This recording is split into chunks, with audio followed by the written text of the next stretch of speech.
So the underperforming team member is usually not a bad person, right? Nobody that I know wants to be that person, that employee who's not pulling their weight, who's dragging the team down. How can we give them a fair chance to improve without putting that extra weight on the other team members who are doing their job? It's funny. I saw, I probably won't remember this well, t-shirt, and someone said something about my job is one of those jobs where if you do a really, really good job, you get rewarded by having the opportunity to do the job of someone who won't do theirs, right? So kind of this message of no good deed goes unpunished. So it's interesting. Years ago, I worked with a supervisor, a manager, who had somebody on their team who was just consistently underperforming. Came in late, didn't do the job she was supposed to do, had all kinds of excuses. Lots of rationalization, but not a lot of results. So, which reminds me, there's a formula that doesn't work, right? A lot of people act as though bad results plus a good story is the same as good results. It's not. The good story doesn't fix the bad results, but that's what she was dealing with. Someone who could just kind of always had an explanation or a rationalization. I've worked with another leader who is famous for saying acceptable behavior is whatever you allow it to be. And I said, what you're doing is you're setting the standard for your team by allowing this poor performance over and over again. What does that mean, or what does that symbolize to the people who are doing a great job? Well, what it means is their great job doesn't matter. You can do a good job and get along just fine, or do a bad job and get along just fine. So you're not only robbing this person of a chance to do their job well, or go someplace where they can find a job they'll do well, you're also robbing your high performers of being part of a culture where their work actually matters. You're saying your work doesn't matter. What was interesting is we shortly after that conversation, we were doing some kind of a little more broad-scale leadership development for that organization, and she was one of the leaders who received some feedback via a 360 assessment, meaning she got feedback from all the people around her boss, her direct reports, her peers, so on. Anonymous feedback. Anonymous feedback. They're more comfortable. Sometimes opening up. So in that anonymous feedback, the category of her direct reports said something like, now I'll make up a name it's been a long time, but I'll still make up a name. Betty is a great person. She's just a sweetheart. I absolutely love her. However, she lets people get away with doing a bad job. It holds us all back. We have to pick up the slack, and she never seems to notice those of us who work hard and do a good job. Well, it's funny, she almost ran to me with this report and said, look, John, they said exactly what you told me. So all of a sudden, what I told her had some credibility, and she was willing to work on it. It had some weight coming from her direct reports, that you're letting us down by accepting this as a standard of performance. So that's probably one of the first things, is you're really not doing anybody any favors. And really what you are doing is you are defining your culture, because that's your job, to define your culture, to create culture. So you're creating a culture where low performance is, that's fine. One of the things I've learned coaching is people avoid what they are afraid will damage the relationship. They'll avoid the topics, right? This is very common. I'm not going to bring that up. We know how they feel. They're touchy. They'll get defensive. They're trying to protect this relationship. And it's really sad to see it from kind of a team member up, right? They're afraid to bring these things to their leader, who should be there to support them, because they're afraid of damaging that relationship. What I always ask them, is this a relationship you want to have? Is this a relationship worth protecting? So unfortunately, this goes both ways, but for the people who are dealing with a leader who won't call out and won't hold another team member accountable, it's really frustrating to have that relationship that they're trying to protect, and then they got to start asking, is this a relationship worth protecting? And that's when you're going to lose them. When you look at that relationship, I love the golden rule, do unto others as you would have them do unto you. How would it feel? Even the person who is underperforming, if they're underperforming and not being confronted with that gap in performance, there's no accountability for that underperformance. They think they're getting away with it. And in essence, when it comes to your authority or those kinds of consequences, they are, but they're not. Because other people look at them and say, you're holding us back. Yeah. Your bad performance is reflecting badly on our team. It's making me have to work harder, or it's making our results not what they should be. If I'm not willing to do your job for you, then it doesn't get done. Who wants to be that person? Who wants to be that person? And if you're not aware of it, now, as a leader, you don't go and say, okay, here's the consequence of your bad performances. Nobody likes you. That's on you as a leader. The consequence of your bad performance is this work isn't getting done. There's actually a hierarchy of consequences that you communicate on the coaching side. By the way, there's a formula in the 8th chapter of our book, Influence on Purpose, 5 Principles for Leaders to Create Regenerative Cultures, that gives you really a worksheet to know, do I coach this problem? Does it require more training? Does this person need more resources? Am I managing at the appropriate level, or am I mismanaging? And is that contributing? So there's a way to assess that we have in that chapter of the book, and we'll explore some of that as well here. So we don't want this feedback to be an attack.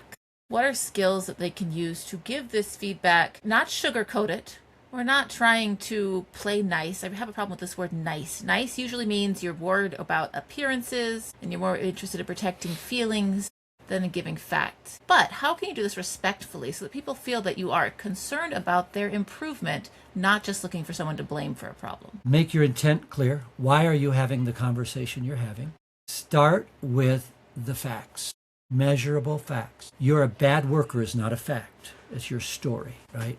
The last 4 times you were given this project, you came in over budget and late. It's factual. You can work with that. You're lazy, not a fact. It's a story. Someone may say it's a verifiable story, but it's a story, and you're going to get in trouble with that.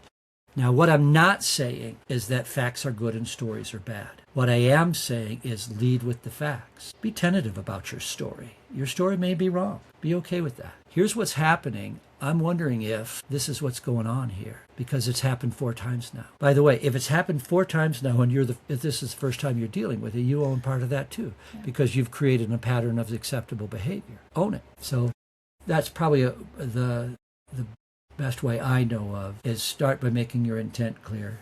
Begin with the facts, and then go into this process that we just described, or make that part of how you do the process we just described.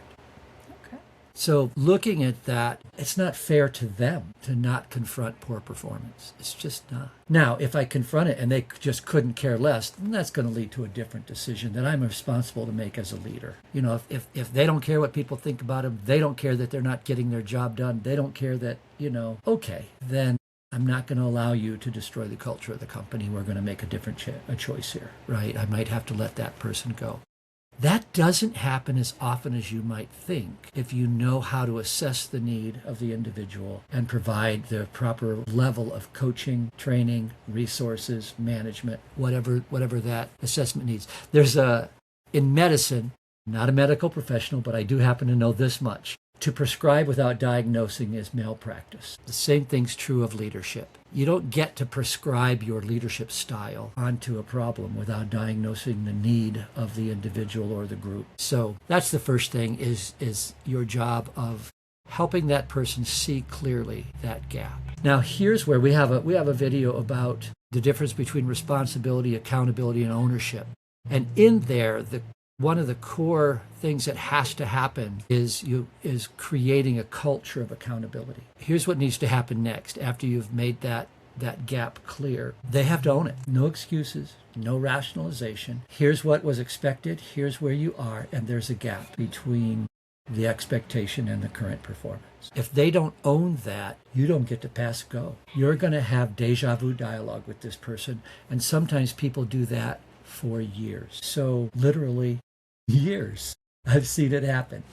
And because the person's performance is just good enough, they know how to do the job just good enough to not get fired, because they know what will be accepted when that's no. Now, by the way, just as a quick insert, if this is you, okay, the same rule applies. Own it, come up with a plan to fix it, right? If you're doing that, make it very clear. In the past, I've accepted this behavior and I haven't really held you accountable. That's on me also. Your behavior, your performance is on you. My lack of management, me avoiding the conflict is on me. I'm going to change that.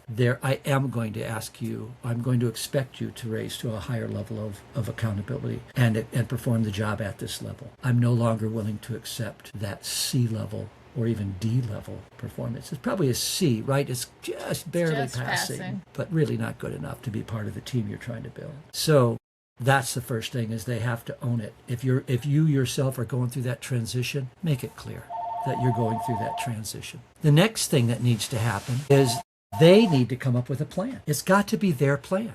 And I think this is really different because often you'll see the leader comes up with the plan. They think it's their job. This is what you need to do. And at first that might be necessary, right? You're not going to have a brand new employee who's an entry level, has no idea what they're doing, and say, hey, come in, you do this assessment, and you tell me what you think needs to change. That's setting them up. Right. Yeah, we're not. So I'm glad you said it that way. We're not talking about a new employee here. Right. That's a different dynamic. We're talking about someone who has a pattern of poor performance, and they've been at the job plenty long enough. They're past their orientation training period. They've received orientation. They've received training.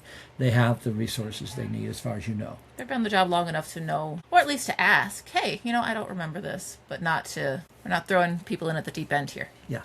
So with that in mind, they have to come up with a plan. You can help them with that plan. You can help make sure they have the resources. You can help them, teach them how to plan, but do not give them the plan for their improvement. And do not set them up.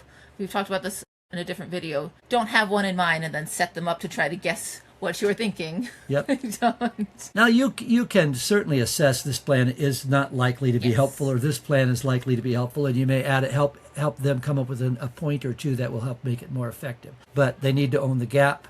They need to be willing to create a plan for improvement, be part of that plan. And you may do it very collaboratively, depending on their ability to plan.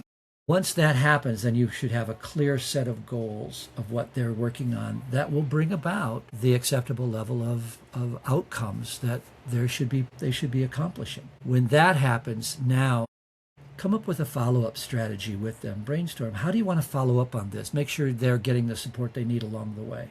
You're not doing it for them, but let them be a part of understanding whatever the follow-up is specific to that plan. So coming up with that plan and then measuring progress, or not, depending on whether or not progress is happening. It can be one of the places where it breaks down the most is follow-up. It's super easy to call out something in the moment. It's even easy-ish to talk about it, but then it's easy also to get distracted and you don't think about it again until you see the problem again. And then, we talked about this. I think this happens with kids a lot, right? I feel like I have this conversation with my child. I should probably get better at this. We've talked about this a million times. How are we going to follow up and measure? And what's your plan? So that's the process. So probably as we look at, in your organization, you probably have what are called PIPs or something similar, right? A performance improvement plan or some written process that you have or that you should have, where you're actually documenting this process that they're going through, that you're going through of improving in performance. Here's where we did another video a while back on management versus leadership. Just a spoiler alert, should you look that one up, it's not really management versus leadership. They have distinct roles that complement each other very well when you understand how that works. If someone is managing but not leading, they might manage well. They will use this performance improvement process to help protect themselves and the company from exposure to liability. Always assume that what the documentation you have is going to be presented in court someday. Odds are it won't, but it could. So be prepared for that. Know that part of your job as a manager is to make sure that you are in alignment with regulatory compliance, that you are in alignment with your own processes, that you're consistent. That's just good management. Good leadership or great leadership is all to do with intent. I'm not doing this simply to protect us from liability. That's a given because I'm going to follow the process.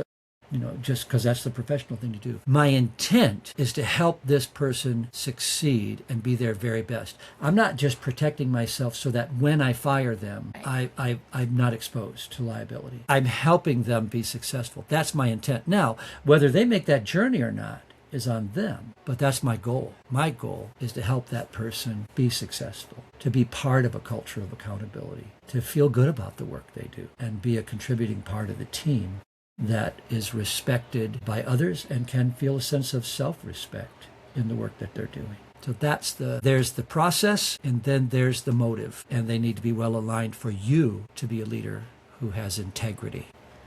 Follow-up, which can involve coaching, mentoring, because they might need help. And that is okay as long as they're receiving the help they need and they have the abilities.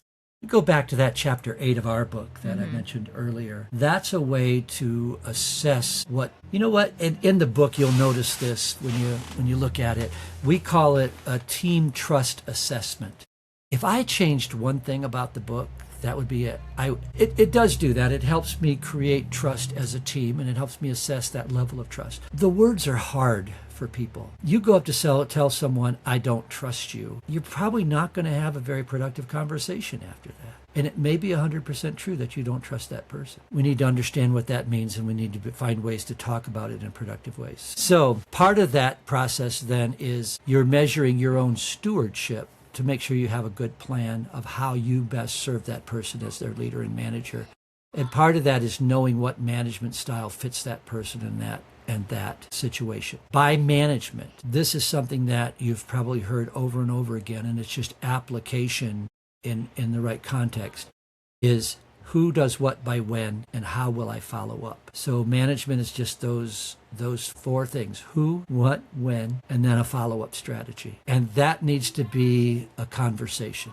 So if Rebecca's trying to get me to straighten out and do a better job, and I've come up with a good plan, and we're talking about a follow-up strategy, we're gonna talk about that. We're gonna come up with, and I'll be able to say, you know what? Here's the support I think I need to be successful at accomplishing my plan. So she's gonna, how do I help you accomplish that plan? Your plan. What can I do to support you as you work toward accomplishing that goal? And it may be, you know what?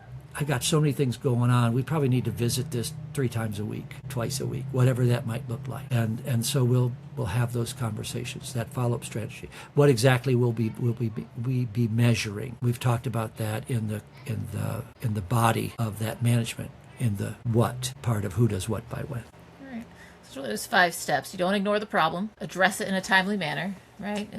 Bad news is like fish on a counter. It stinks. Bad news always sells best fresh. I don't know. I like the fishy picture better. Agree on expectations. Make sure they own that gap. This is not you giving them an improvement plan. It is you helping them develop their own improvement plan with a clear intent that you are there to support them and you want to see them succeed. Correct. All right.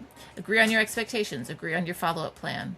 Follow through. Coach and mentor as needed. And unfortunately, if absolutely necessary, sometimes this isn't going to work. Don't let the problem get worse by letting it hang around. And don't keep somebody around who's just is not a good fit. What you'll find is if you follow the process well, if you have a good process and the right intent, it works out more often than not, and it's more likely to work out. So this is helpful for leaders and managers who are dealing with underperformance and how you can create that regenerative culture that we really believe most people want to work with. So thanks so much. Stay tuned. Stay tuned.